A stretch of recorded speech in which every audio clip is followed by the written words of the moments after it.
भगवान बुद्ध की 4 प्रेरक कहानियां। जिंदगी भर काम आने वाली 4 कहानियां।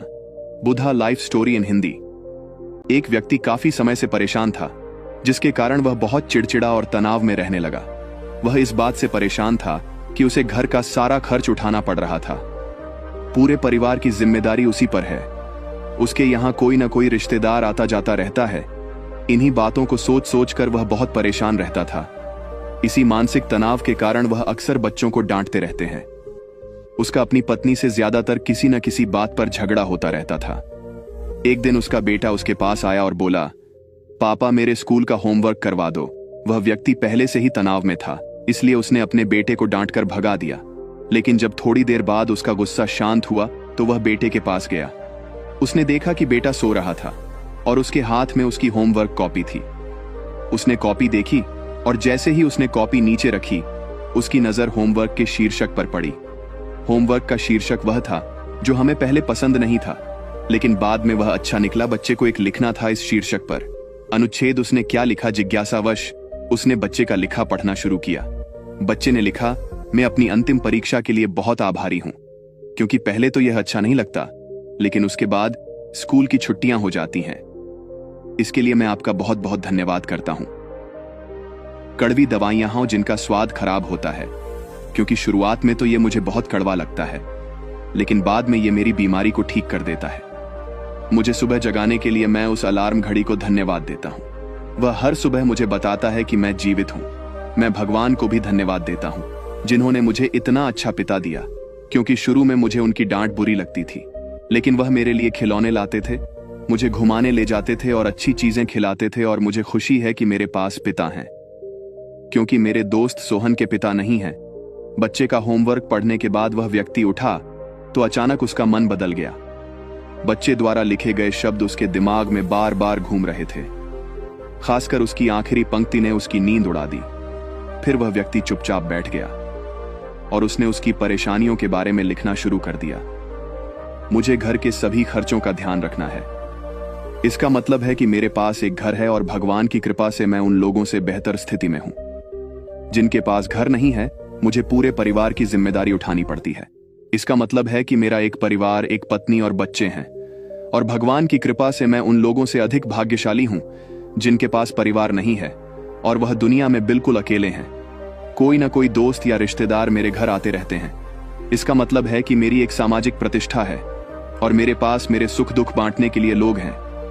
ये सब विचार आते ही उसने हाथ जोड़ लिए, आकाश की ओर देखा और कहा, हे भगवान, बहुत बहुत धन्यवाद। मुझे खेद है कि मैं आपकी कृपा को नहीं पहचान सका।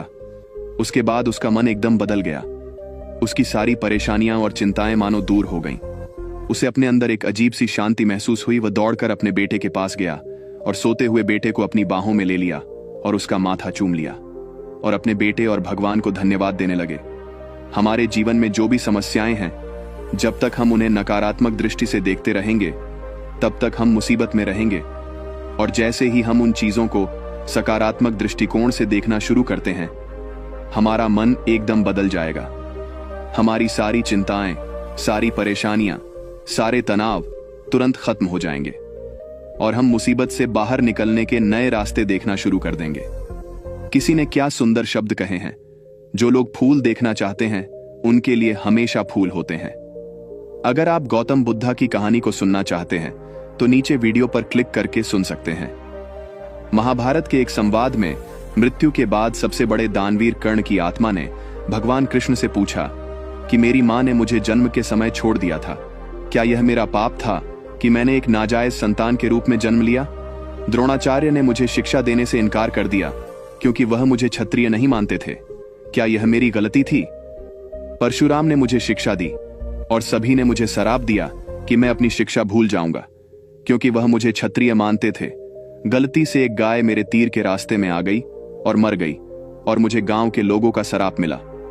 मुझे द्रौपदी के स्वयंवर में अपमानित होना पड़ा, क्योंकि मेरे साथ किसी भी राज परिवार के सदस्य की तरह व्यवहार नहीं किया जाता था। यहां तक कि मेरी मां कुंती ने भी स्वयं इस तथ्य को स्वीकार किया था कि मैं उनके अन्य पुत्रों की रक्षा के लिए एक पुत्र हूं। मुझे जो कुछ भी मिला वह दुर्योधन की कृपा से मिला। तो क्या यह गलत है कि मैं दुर्योधन के प्रति अपनी वफादारी का ऋणी हूं? श्री कृष्ण मंद मुस्कान के साथ बोले, कर्ण में पैदा होने से पहले जेल में पैदा हुआ था।